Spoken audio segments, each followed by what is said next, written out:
structures to Squad C officer. We have found additional victims on the B side of the structure. You're talking, right? That's good. Coming up behind you. Send off for ALS immediately. Patient is unresponsive, head laceration. The breed of rescuer that we have here today, they're those people that thrive on this. Vermont Task Force One folks are eager, they're engaged, and we're thrilled to be here. We've been able to operate hands-on to look at our interoperability with other agencies to see how communications flows both from the local responder level up to us, to the activation of the state team, and how that progresses to the federal assets and our military partners that we're working with here today. This is the largest exercise that the state of Vermont has ever done. We have 5,000 participants.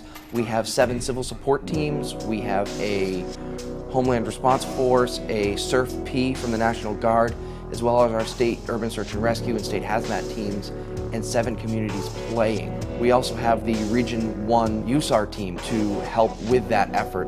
We have a lot of play all over the state, simulating the worst disaster to hit the state ever. We're going to start off with a medical emergency, a pandemic of plague. We will be setting up all of our points of dispensing for medical countermeasures. We'll have actually 2 earthquakes affecting the state of Vermont, and then we'll get into a little bit of recovery.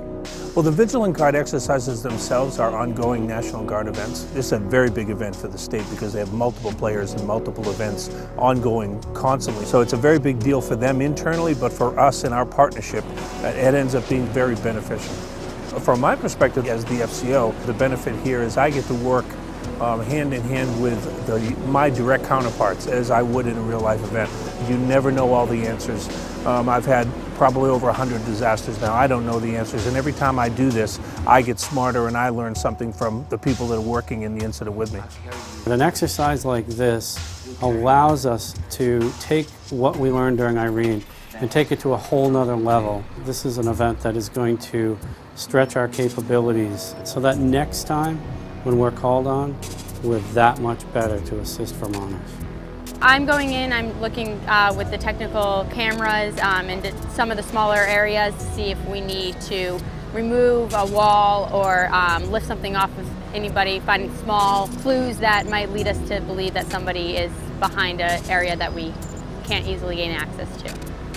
You know, people think it's hard working in an urban emergency department. You know, try doing what we do with sicker patients in the middle of nowhere in a disaster-stricken zone and having to think on your toes medically and operationally. It's just an aspect of care that we don't get to do in the hospital. It's a great use of my knowledge and resource, and it's a great way to give back, you know, to a lot of dedicated volunteers who do this on their own time and just wanting to be a part of something bigger than them.